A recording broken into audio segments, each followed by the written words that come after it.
Health news మీకోసం.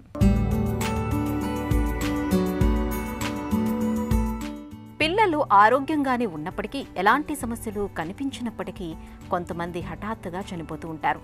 ఈ రకమైన పరిస్థితిని సడన్ ఇన్ఫాంట్ డెత్ సిండ్రోమ్ అని పిలుస్తారు. వాడుకలో సిడ్స్ గా పిలిచే ఈ సమస్య చాలా వరకు ఏడాదిలోపు పిల్లల్లో, అది కూడా నిద్రలోనే ఎక్కువగా సంభవిస్తూ ఉంటుంది. దీనికి కారణం ఏంటనేది ఇప్పటిదాకా తెలియదు.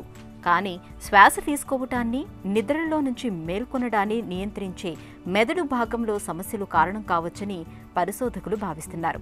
ఇలాంటి మరణాల నుంచి పిల్లల్ని కాపాడుకోవటానికి యూనివర్సిటీ ఆఫ్ బ్రిస్టల్కు చెందిన శాస్త్రవేత్తలు వెబ్ ఆధారిత నిద్ర నియమ టూల్ని రూపొందించారు.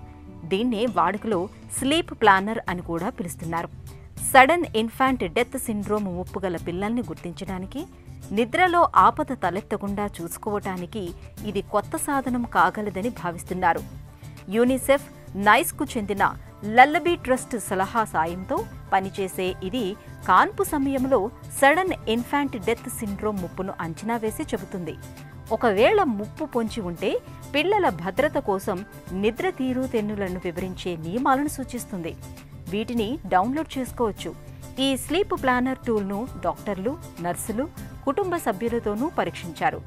సడన్ ఇన్ఫాంట్ డెత్ సిండ్రోమ్ ముప్పు గల కుటుంబాలకు ఇది ఎంతగానో తోడ్పడుతుందని వైద్య నిపుణులు అభిప్రాయపడుతున్నారు. దీనిలోని సమాచారం విశ్వసనీయంగా, సముచితంగా ఉందని కుటుంబాలు పేర్కొంటున్నాయి. దీంతో ఇప్పుడు దీనిపైన మరింత పెద్ద ఎత్తున అధ్యయనం చేయాలని పరిశోధకులు నిర్ణయించుకున్నారు.